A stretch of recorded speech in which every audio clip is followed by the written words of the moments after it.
જોહાર મિત્રો. તો આજે આપણે જે રીતે ગઈકાલે વાત કરેલી હતી કે માર્કેટમાં આપણે જે ગઈકાલે ટ્રેડ લીધી હતી અપસાઇડમાં, એ જ રીતે માર્કેટમાં આજે નેગેટિવમાં પણ હતી. પણ તમે જોઈ શકો કે માર્કેટમાં આજે ઘણા ટ્રેપ થયા છે કે માર્કેટે પહેલા આજે 100 પોઈન્ટ પ્લસ માર્કેટે ગેપ ડાઉન આપી છે, અને પ્લસ માર્કેટમાં જે કાલે બાયરો હતા તમે જોઈ શકો ગઈકાલનું માર્કેટમાં જે આ એરિયામાં બાયરો અંડર એક્ટ થયા હતા, અને જે વચ્ચે તમે જોઈ શકો કે ઇન ડિસિઝન આપણે ઇન પેશન્સ ગેપ કહી શકીએ છીએ. જે રીતે આપણે ફેર વેલ્યુ ગેપ કહે છે એને જ આપણે ઇન પેશન્ટ ગેપ પણ કહે છે કે આ એરિયામાં જે ઘણા લોકો હતા એ માર્કેટમાં જે પ્રાઇસ છે એ ઓર્ડર ફિલ નહીં થઈ હતી, કારણ કે એટલે આ ગેપ ફિલ થઈ હતી. તમે જોઈ શકો માર્કેટ એક બિગ રિજેક્શન કેન્ડલ બનાવી હતી, જે તમે જોઈ શકો કે માર્કેટમાં એ મોટામાં મોટું આપણે જોઈ શકો નિફ્ટીમાં આપણે 200 પ્લસ પોઈન્ટ જે તમે ઉપર જોઈ શકો છો 200 પ્લસની કેન્ડલ, એક કેન્ડલ 200 પોઈન્ટની એક કેન્ડલ બની હતી, 200 પ્લસની કેન્ડલ એક પણ. એટલે આમાં ઘણા હારા ટ્રેપ થયા કે માર્કેટમાં લોકોને લાગ્યું કે એક બિગ મૂવમેન્ટ આવ્યું છે તો માર્કેટમાં ઘણું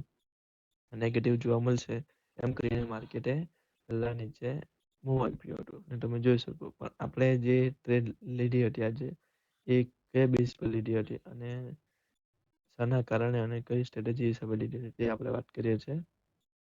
તો પહેલે આપણે જે પ્રીવિયસ માર્કેટ હતું તમે જોઈ શકો છો કે એ પણ ગેપ ડાઉન જ ઓપનિંગ થયું હતું, પણ એનું જે ફિલિંગ કરીને માર્કેટે અપસાઇડ મૂવમેન્ટ આપીને ગયા કર્યું હતું. પણ જે આજનું માર્કેટ હતું, કેમ કે કાલે માર્કેટમાં ઇમ્પેશન વેલ્યુ વધારે હતી માર્કેટમાં, એના કારણે જે આપણે ડાઉન સાઈડનો છે એ આપણો લિક્વિડ એરિયા, એટલે આ એરિયામાં ઘણી લિક્વિડિટી ભેગી હતી. શેડો પણ તમે જોઈ શકો છો કે ઘણી નીચેની સાઈડ લિક્વિડિટી ભેગી હતી. હવે માર્કેટ અપસાઇડ જોવું છે જે રીતે કાલે ગયું હતું, પણ માર્કેટની લિક્વિડિટી લેવા વગર તો માર્કેટ અપસાઇડ જવાનું મળે નહીં. તો માર્કેટે પહેલા શું કર્યું કે માર્કેટ જે શેરો છે એ લોકો માર્કેટ ક્રિએટ કર્યું. કેવી રીતે કે માર્કેટે પહેલા જે નેગેટિવ મુવમેન્ટ હતું તે એકદમ સ્લો આપ્યું છે, તમે જોઈ શકો છો એકદમ સ્લો, કે જેમાં પ્રીમિયમ પણ વધારે નહીં વધેલું હતું. જે નીચે પ્રીવિયસ માર્કેટના જે ઓપનિંગ હતી એ માર્કેટ નીચે લઈ ગયું તમે જોઈશું. અને આપણે જે એનએસસી ડેટાના થ્રુ કે માર્કેટમાં 2300 અને 150 નો સપોર્ટ સ્ટ્રોંગ હતો.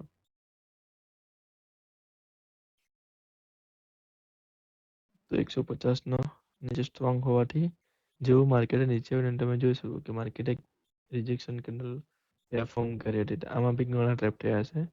એ લોકોને લાગ્યું કે માર્કેટ હવે જે સાઇડવે મોમેન્ટ છે એમાંથી હવે બહાર નીકળવાનું છે અને આપણને એક મોમેન્ટ જોવા મળશે નીચેની સાઈડ. એ લોકો ઘણા નીચે થઈ ગયા અને ઉપર પણ લિક્વિડિટી ભેગી જ છે આપણી, એટલે માર્કેટ આજે શું અપ અને ડાઉન સાઈડની બંનેને લિક્વિડિટી લેવાનું છે.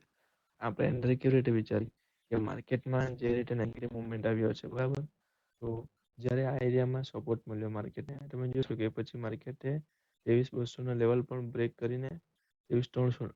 આપણું સેટઅપ કેવી રીતનું હતું કે આપણે 23,300 ના લેવલ પરની રાહ જોતા હતા. કેમ કે જે રીતે બિગ કેન્ડલ બની હતી માર્કેટમાં, તો જેવો 300 નો લેવલ 23,300 લેવલ તૂટ્યો અને આપણે જે એન્ટ્રી પોઈન્ટ હતો એ કેવી રીતનું હતું કે માર્કેટમાં જે રીતે એને બ્રેક કર્યું સક્સેસફુલી રીતે ક્લોઝ કર્યો હતો.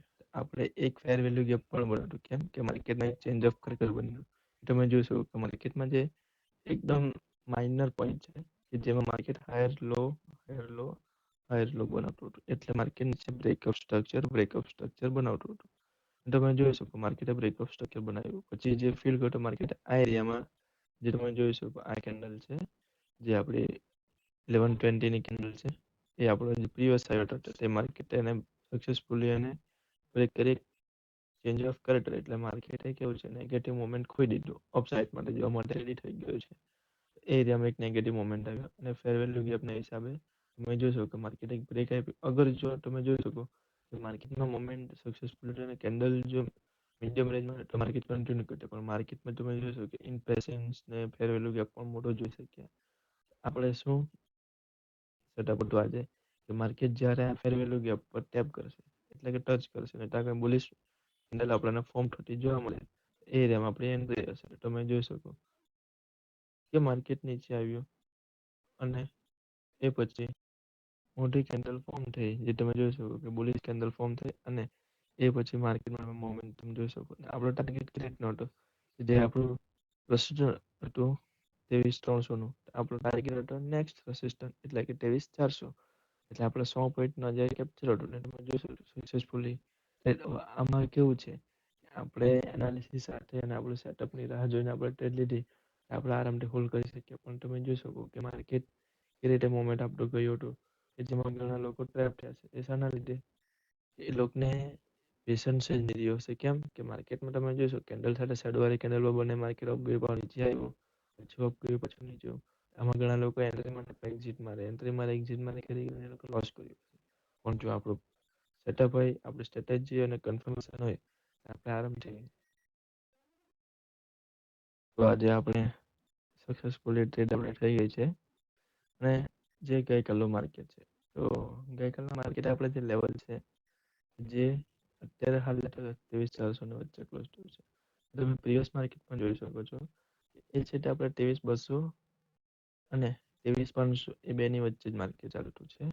તો હવે ગઈકાલે આપણે જોઈએ, અગર જો આપણે તમે જોશો કે એરિયા આપણે આજે જ જોઈ રહ્યા છે કે જો માર્કેટ કાલે 23,300 ની નીચે થાય તો આપણે પુટ સાઈડનું એન્ટ્રી વિચારશું, અને 23,300 ની ઉપર ઓપનિંગ થાય તો આપણે કોલ સાઈડનું. પણ માર્કેટમાં કાલે 4 જૂન છે, તો કાલે આપણે માર્કેટમાં જે ન્યૂઝ આવવાની છે, જે આપણે ગઈકાલે વાત કરી હતી, એના વિશે બી આપણે વાત કરી લઈએ. જે 4 અને 5 જૂન છે એના વિશે વાત કરી લઈએ આપણે પહેલા. તો આપણે 5 જૂનમાં કે માર્કેટમાં જે આરબીઆઈનું ઇન્ટરેસ્ટ રેટ છે આપણું, જેનું બેઠક છે, તેનું ડિસિઝન આવવાનું છે કે કેટલા પર્સન્ટ આવી શકે. કે એમ રૂમર્સ એવું ચાલુ છે કે જે આપણે આરબીઆઈનો ઇન્ટરેસ્ટ રેટ છે એ કદાચ 5.25% આવી શકે છે. તો આપણે એમાં માર્કેટમાં પણ સારી રીતે હોવું જોઈ શકીએ છીએ. અને બીજું કે 5 જૂનમાં જે યુએસનું જે આપણે એનએફઈપીએમ કહી શકીએ છીએ, જેને કહીએ કે આપણે નોન ફાર્મ પે રોલ્સ, એ પણ આવવાનું છે. અગર એ બી પોઝિટિવ નેગેટિવ આવે તો બી આપણને માર્કેટમાં અસર થઈ શકે છે. તો 5 જૂનમાં જે થવાનું છે એમાં આપણને કાલે પણ એનું ઇફેક્ટ જોઈ શકીએ છીએ. તો કાલે માર્કેટમાં કેવી રીતનું જોતું છે ને તેના હિસાબે આપણે 5 જૂનમાં કેવી રેલી આવવાની છે, તો એના વિશે આપણે કાલે વાત કરીએ છીએ. તો કાલે મળીએ છીએ એક નવા વિડીયો સાથે. જય જોહાર, જય આદિવાસી.